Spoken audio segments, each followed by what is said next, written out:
It's always great to see you, Al. How are you feeling? Fantastic. There's no hockey talk here. I'm listening to you for the last hour and a half. Okay. There's nothing about Sharks Blues, Penguins Lightning. You're on the NBC Sports Network. You do know that. That is true. And there's a lot of hockey left. You know what? When the Kings aren't in it anymore, there's no reason to talk. That's you're right. Kings, Rangers, Blackhawks, Red Wings, all gone. It's different this year. But is that a sport that really needs to have those big teams when you're looking at ratings? Whereas probably maybe in other sports you can sort of get by. Well, bigger ratings. I mean, when the Kings played the Rangers in 2014 in the final, the ratings were very good. Big markets. Big markets. The Rangers, of course, an iconic team going all the way back. You know, the Kings at that point had ascended to an elite position. But, you know, hockey is only going to do a certain number. We know that. It's not football. I mean, the National Football League is the National Football League. You don't have to live near Green Bay to want to watch the Green Bay Packers or the Dallas Cowboys. So it's different in that regard. So, yeah, I mean, there's no question that if you have the Rangers playing the Kings, if you have Detroit playing somebody or Chicago playing somebody, the ratings are going to be bigger. That doesn't make the games any less exciting. I mean, Stanley Cup hockey is phenomenal. We've talked about this. You don't have to know anybody on a team. You don't even have to know hockey. And you could still watch playoff hockey. And there's no other sport that you can do this and watch and go, I am absolutely fascinated. Right? Agreed. And especially if the game is close, late, and then you go to overtime, and then you go to double overtime, and sometimes you go to triple overtime. It's unbelievable. And the crowd, of course, dies 1,000 deaths because either your team is going to score or you have to stop the other team from scoring, and the goalie makes a tremendous save or the defenseman blocks the shot. But I once told Gary Bettman, I said, here's how you sell your game. It's the only sport where at the end of the game, the fans are more exhausted than the players. Because when the Kings beat the Rangers in double overtime in Game 5 in 2014, I mean, the crowd stood for the entire first overtime and second overtime. Nobody could sit down. Yeah. And then when Alec Martinez scored late into the second overtime to win the Stanley Cup, I mean, I've never seen an explosion like that in an arena in my life. Have you ever called a Kings game? Yes, I have. Back in when ABC got the rights in 93, in fact, the year the Kings went to the Stanley Cup final for the first time against Montreal and lost in 5 games. I did 2 games in the first round against Calgary. So I actually got to announce a couple of games that Wayne Gretzky played in. And that was great because I'd always, loved Wayne and loved watching him play, one of my favorite athletes of all time, and, just special on every level. So I got to call a couple of Gretzky games in my career. Games 1 and 4 in the first round that year against Calgary. But if you look at hockey, other sports keep opening it up. The NFL, it's just oversaturated with offense. The NBA now, you can't put your hand on somebody. There's more offense in there.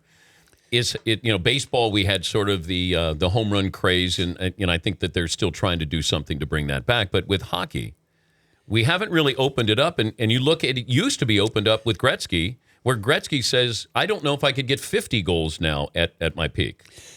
It's a dance that the NHL has been doing for a lot of years, and for quite some time they tried to tweak the rules to increase the scoring. And now, the scoring is back to, every game is 3-2, 2-1. But that doesn't make it any less exciting. It's fantastic. I mean, the only thing, and they've tried to do this, is to maybe narrow the goalie pads or whatever, something like that. I mean, the goalies now are Ben Bishop, 6'7". I mean, these guys are gigantic. Can you widen the net? I don't think, I'd hate to see that. I think the game is fantastic the way it is right now, even with, the paucity, I guess you would call it, of scoring. But, I mean, to me, a baseball game can be 1-0 and be thrilling. Yeah. A football game, it can be 10-7 and be a thrilling game. You see that once in a while. Basketball can be all over the place. It doesn't matter whether it's low scoring or high scoring. In hockey, I kind of like it the way it is. Maybe you tweak a rule here or there, but I think if you reach the point where every hockey game is 7-5, you've ruined the sport. But I also think with baseball, it's like I've been at no hitters before that aren't interesting until it's the 7th inning. Right. So a 1-0 pitching performance is nice only until it gets to the 7th or 8th inning, because then every at bat, every pitch, every moment matters. It's magnified more. And the game is close too. I mean, as long as you're watching a game and it's close, there's an element of tension, of excitement. So in baseball, I mean, even if there's no hitter in progress, if it's 8-0, it's not very interesting. But if it's 1-0, still pretty cool.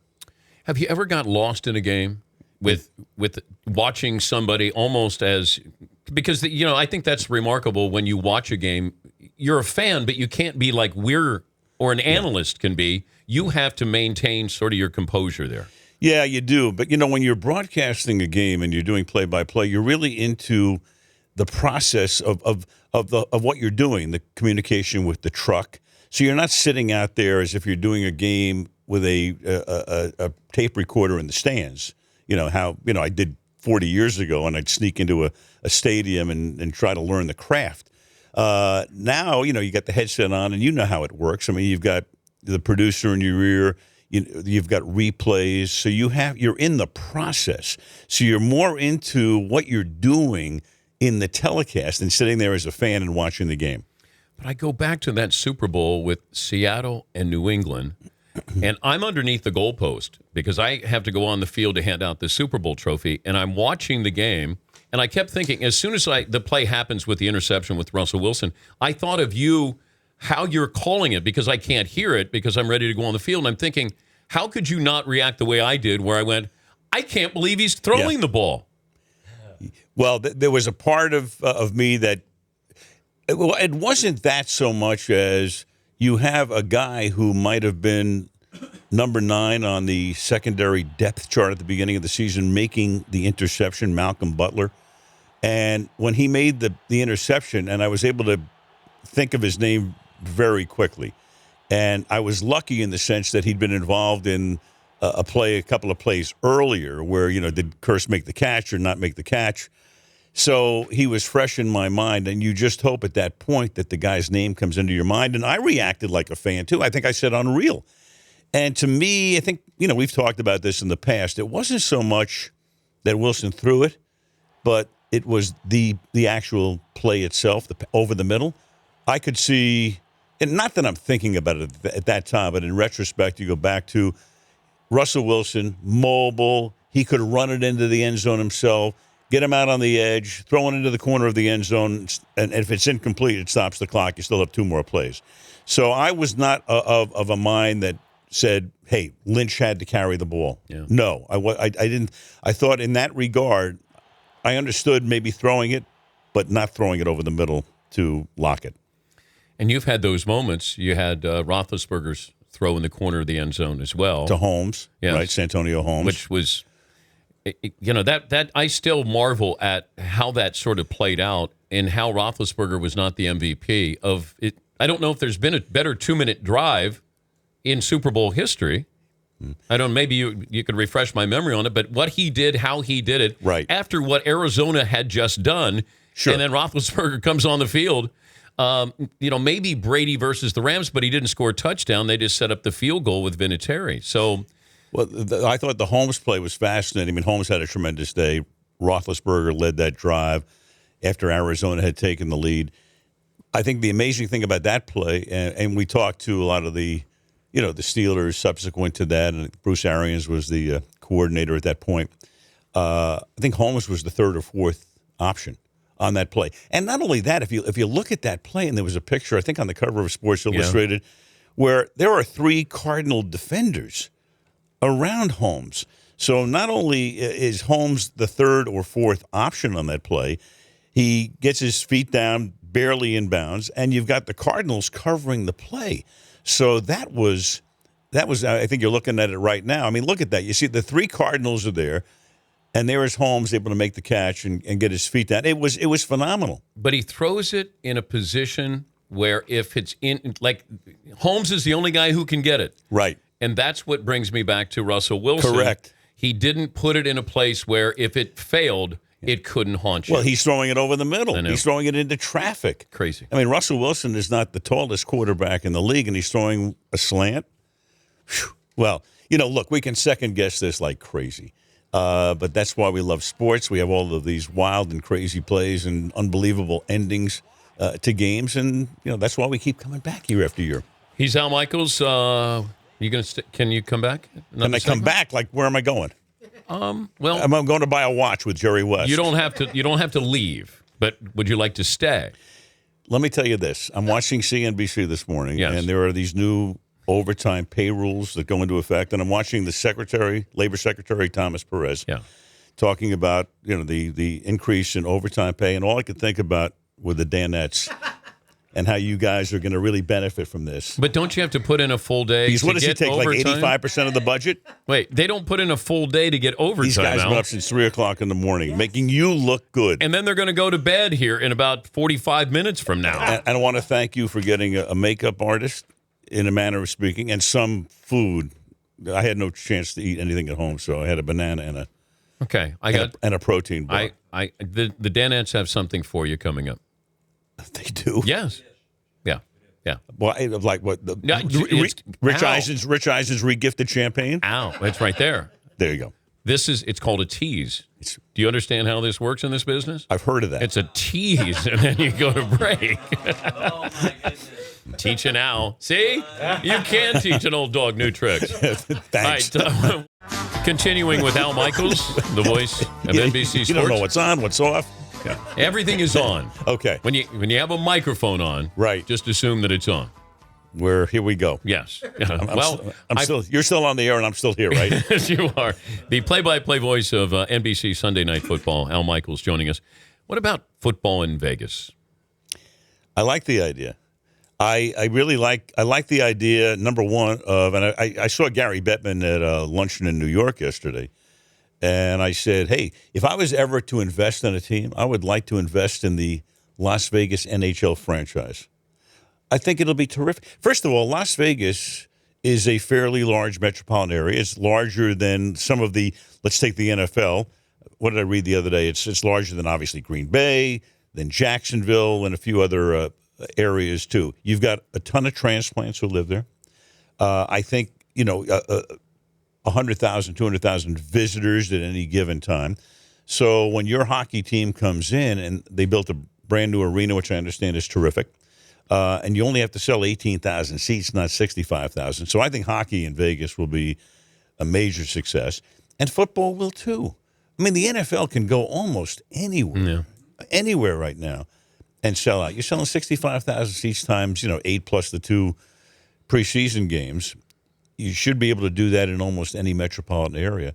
So I think it's to the point now where, what are you supposed to do? Ignore the fact that people bet on sports? Come on. We know what happens. Most of the betting that's done is done outside of the auspices of like Vegas authorities or Nevada state commissions and all of that stuff.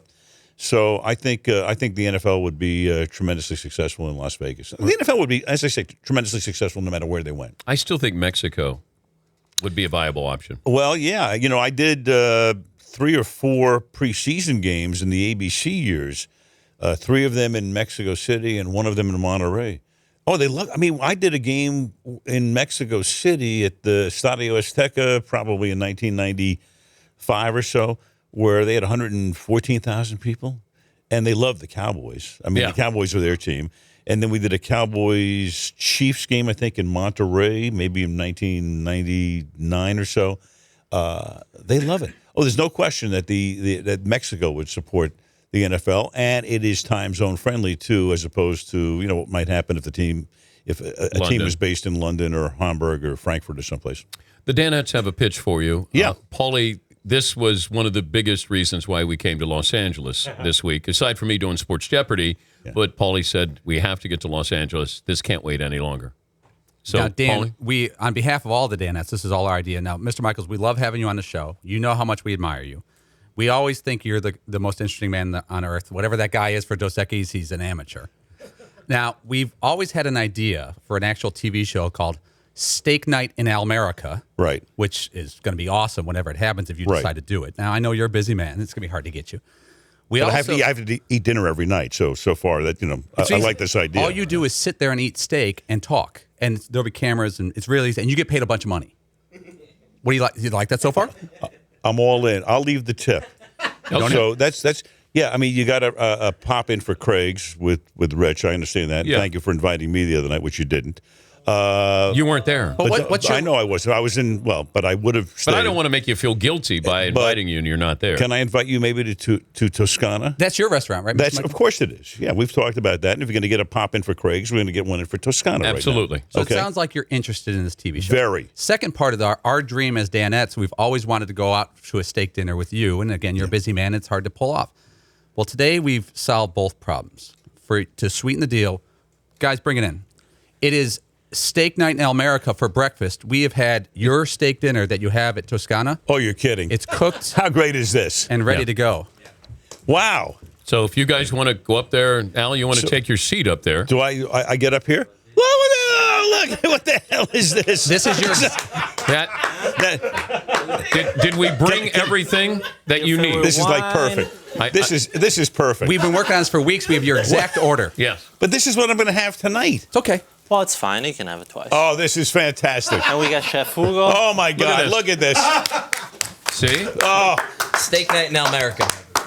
We got, look at that. Oh, my God. steak. Oh, my God. see, this is it. Okay, Al. Is that a? Oh, that's what? Can I Is take, that a veal chop? And the T-bone. Oh my God. Al, can I have Yeah. each Danette take a turn sitting there at the table with you? Of course. Okay. Do you want me to get up here and? Yes, you can sit there and you got your steak dinner. Okay, great. Now, these are the people from your restaurant who brought this in. Of course it is. Oh, my boys are over Yes. here. Look at this. Yes. This is the best. Is this cooked? Paulie? Oh, of course. Al, you have to invite one of the Danettes over. Paulie. I mean, Okay. Paulie is like we started out. Okay, well, yeah. How about that? This is perfect. You want Yes. me here or there? Where do you want me? I'm there. Okay. Oh, now we're talking. By the way, you do understand that we have the Toscana cookbook here, and they asked me on the 25th anniversary to. I'm mic'd, right? Yeah, you They are. asked me on the 25th anniversary to do the forward. So, how many guys in the history of the world have done a forward to a cookbook, having never eaten a vegetable? I know. Right? There's nothing green on Al's plate. Well, not only that, you see, people say green. Forget green. We're talking Vegetables. about mushrooms, Yeah. onions. Yeah. That's in the same category. So we have potatoes and steak This there. is great. Cheers, Mr. Michaels. Hey. Al's, L'chaim MC and aloha and all that. I got, yeah, Paulie. This is as close to crying since my kids were born. I've never been this happy in my life. This is unbelievable. Paulie never gets emotional. He's emotional. Ooh-wee. This is great. You Oh, need sauce it's right now? fantastic. Perfect right now. Great. Perfect. Yeah. But Mark, where's Mark? He's sleeping, right? Oh, you can. Yeah. How great is that, though? This is These guys fantastic. came out. And The by the way, Danettes this is set great. it up. Yes, they set it up. So we just wanted to, if we couldn't join you. This is great. Yeah. Breakfast? Perfect. Perfect breakfast. Gents? This is the breakfast. Breakfast of champions. Breakfast of Stay down. champions. Where's Fritzy? Come on, Fritzy's over Fritzy, calling me. go ahead. Get over here. Go ahead. Come on. I want everybody to at least sit down, say they sat down with Al and this is a had a treat. steak dinner. Check. They cook it just right for you. You're all set. You okay with Paulie's silverware? We can work with that. Man, We can does work that with steak look good. Yeah. We can work with that. The whole group. So the Paulie, you can hold up the cookbook there since these guys kind enough to come in Right here. here? Here we Toscana. go. Yeah. Let them see the cover here of Yep. Toscana. How great is Yeah. this? Look at that. This is fantastic. There. Yeah. Anything else, Mr. Michaels? No, sir. This is great.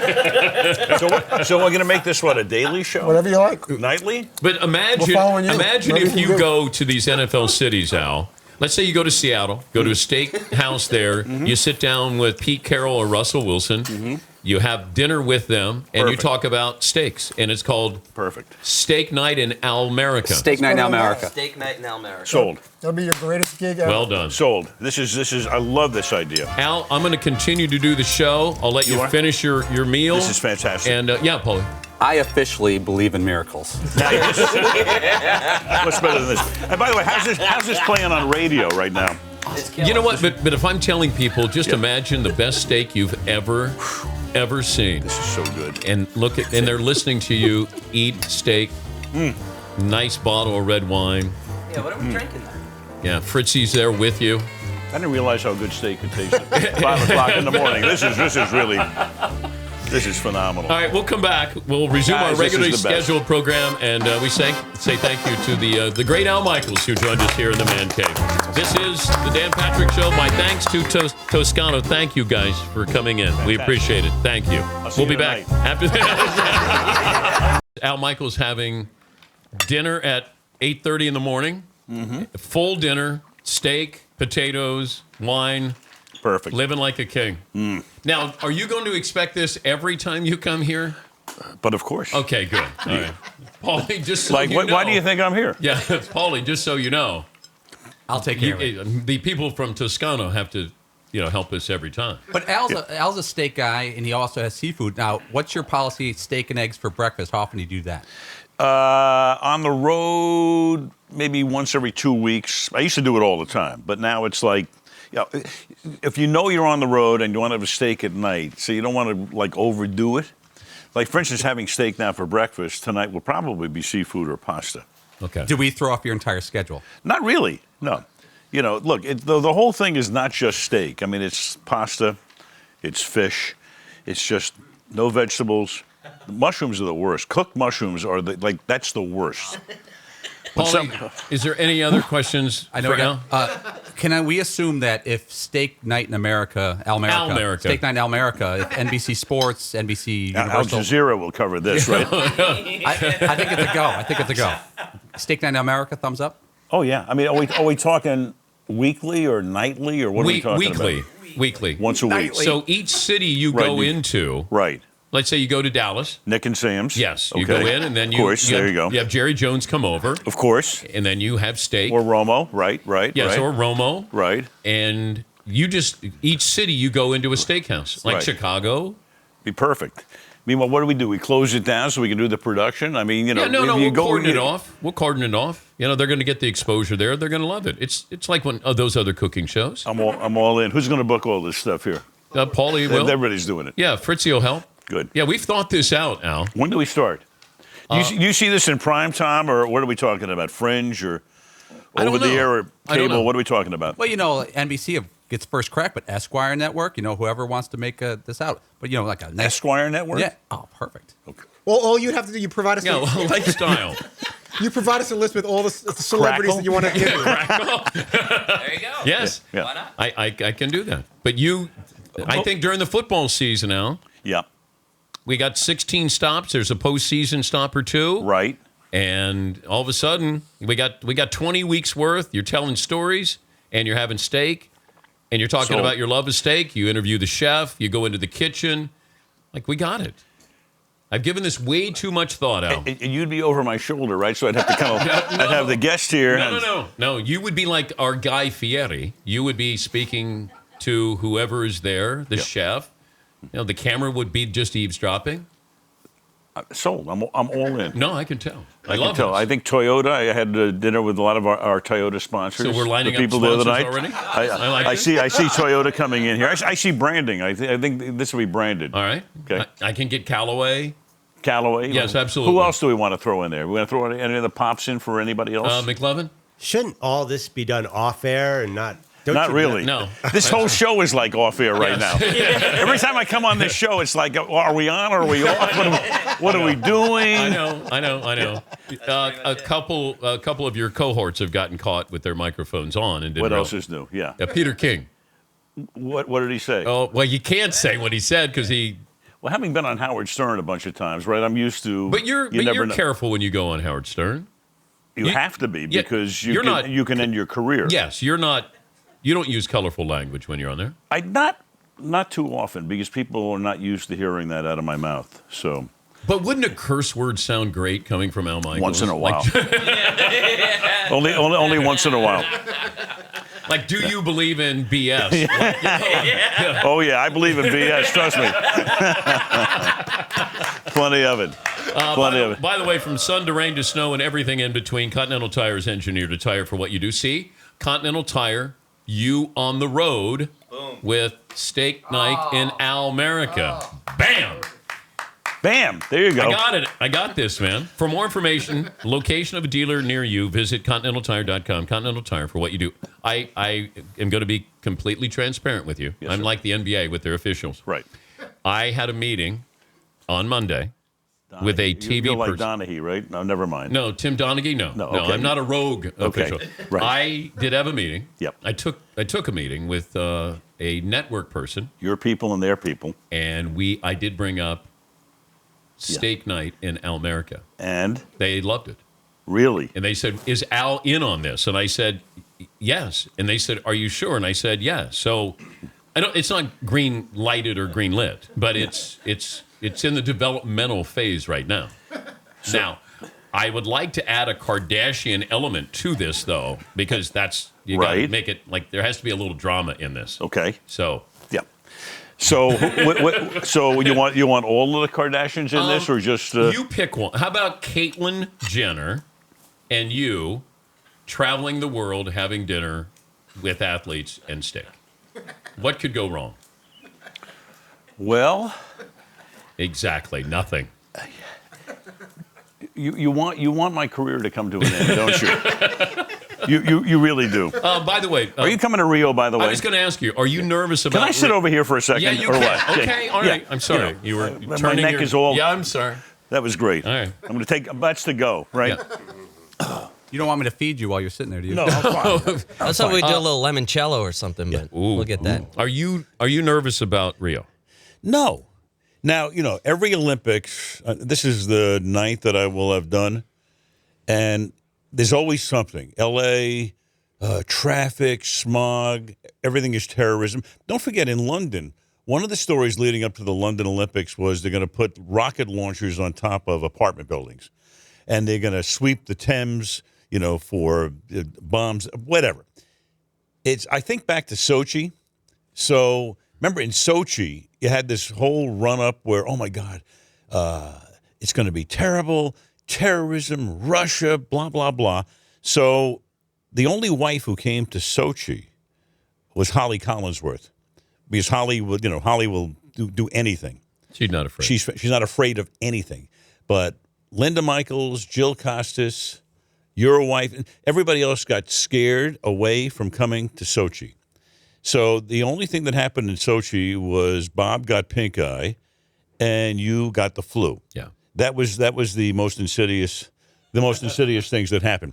So Richard Engel, or the great NBC News foreign correspondent who's all over the world. You never know where he's in Aleppo one day, he's in wherever he is, wherever the hot spots are. He comes into my dressing area about 4 or 5 days before the Olympics are over, and he says, "Why don't you think the world came to these Olympic Games?" I said, "Because you scared the hell out of them." And Richard, every night you're watching Richard for 2 months. They're going to come down through the valley. They're coming out of the Caspian Sea. Here, I'm going, what? So look, you were in Sochi, but we weren't allowed to go. Remember, we weren't allowed to leave. It was right. It wasn't the compound. It area. wasn't it wasn't the greatest. They said Olympics. you can't go downtown. Somebody called those Olympics soulless, SOULLESS, Mm-hmm. and I think that it was more. It had less soul than any Olympics I've been to, and part of it was because the world did not come to Sochi. Now in Rio, we know what's going on. You got the Zika virus. You got the president getting impeached. You got garbage. But somehow, some way, we're going to get there, and it'll happen. And it almost always doesn't matter where it's been. Every Olympics, you get it going, and the whole world is paying attention and excited. So were you ever this nervous? would be a great Olympics. Were you ever nervous about doing a sporting event of what could happen after 9/11? Nothing. Why would it be any different than going into any stadium at any time? What are we talking about here? So, what are you supposed to live your life like this? Well, I thought that I felt safer after because I thought the heightened awareness with security, Probably. as opposed to before. But you had football games where there's no fly zones. Right. After Saturday afternoon in Ann Arbor, no fly zone. Super Bowl 25, which was 10 years before 9/11, in Tampa when the Giants beat the Bills and Norwood missed the field goal. That game. We were not allowed. I did that game with Frank Gifford and Dan Deerdorf on ABC. We were not allowed to have a plane or a blimp flying above the stadium. So the shot had to be from the top of a hotel 8 blocks away, top floor, shooting into Tampa Stadium. And that was the first time I can recall you'd go up to a stadium and there were concrete barriers around it. So this was right after Desert Storm and the Gulf War Yeah. in early 1991. So this was 10 years again before 9/11. Look, I mean, it's the world we live in today. What are you supposed to do? You get in these long lines to get into a stadium. I mean, look what happened in what, Manchester the other day? And this was, a phony deal as it turned out. Yeah. But this is everybody's, it's a different world. It's a different time. But what are you supposed to do?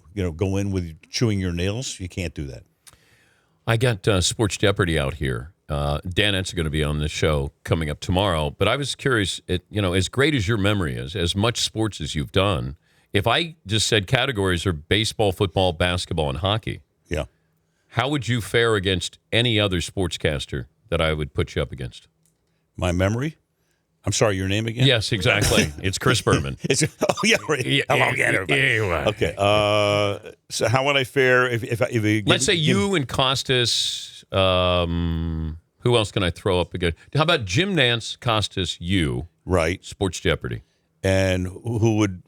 So I'd beat those guys in hockey because they're not. I don't think either of those guys are huge hockey fans. Nance would have the favor. He'd be the favorite in basketball golf and college sure. basketball. For sure. Costas in baseball. Baseball. I would give him a run for his money. Except I stopped about 15 years ago. Remember, I did a ton of baseball, but then when ABC lost the rights in the mid '90s, I kind of fell away from it.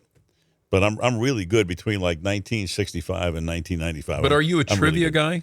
Well, I mean, I have a lot of stuff that's stored up in my brain, and I can't get rid of it. Because it's not just who's the third baseman for the Pirates, Right. the We Are Family. It has to mean something when you say this guy replaced this guy, and that therefore there's some significance. Because it's different than just saying, tell me some guy who played at that position. Yeah. It's what else is attached to that guy who played that position. Like that's the only season he played at that position. Or one guy had one appearance. We had a question yesterday on Sports Jeopardy. A pitcher pitched one game in baseball in his career, and he faced 9 batters, 7 got on base. His ERA was 189. Not 1.80. It was 189. Well, if he didn't get anybody out, let's say, it would be infinity. Yeah, it wasn't infinity. Right. I think he got 2 people out. Right. But it was an interesting question because he pitched one game. He pitched in the show and he got roughed up. Or here's one. Did somebody get that answer? They did not. Here's one though. Because if you got that answer, the rest of your life is like nothing. I mean, to know that. Okay, here's one. This guy gave up 6 home runs in a game. Yeah. And he won the game. How many years ago? It's been in the last 20 years. Again, this is where I've got this little void going on right now. I remember when Tom Chaney struck out 21 guys in a 16-inning game. Yeah. That's what I remember. Okay, I remember bench and Rose because I did the Reds in the early 70s, as you do because you were a kid listening to me when you were in Dayton, right? Yes, absolutely. Tim Wakefield gave up 6 home runs in a game. All off knuckleballs? Yeah. That's the big, right? And won the game. And won the game. How about the night Peyton Manning threw 6 interceptions in San Diego on a Sunday night or a Monday night? I can't remember what year it was, and almost won the game. Yeah. There you go. That's it. Where do we go from here, boys? I go to commercial break. Okay. All right. Thank you, Al. As always. It was great My to have pleasure. you. Thank you. Yes, Thank you. Yes. Thank Toscana. It's boys. like dinner and a movie. It's dinner and a sports show. Okay. It's something different. And Overtime rules going in. I can't wait. And look for steak night in Al America. There you go. Somewhere. Coming to a station near you. Yes. The Dan Patrick Show, weekday mornings on Audience.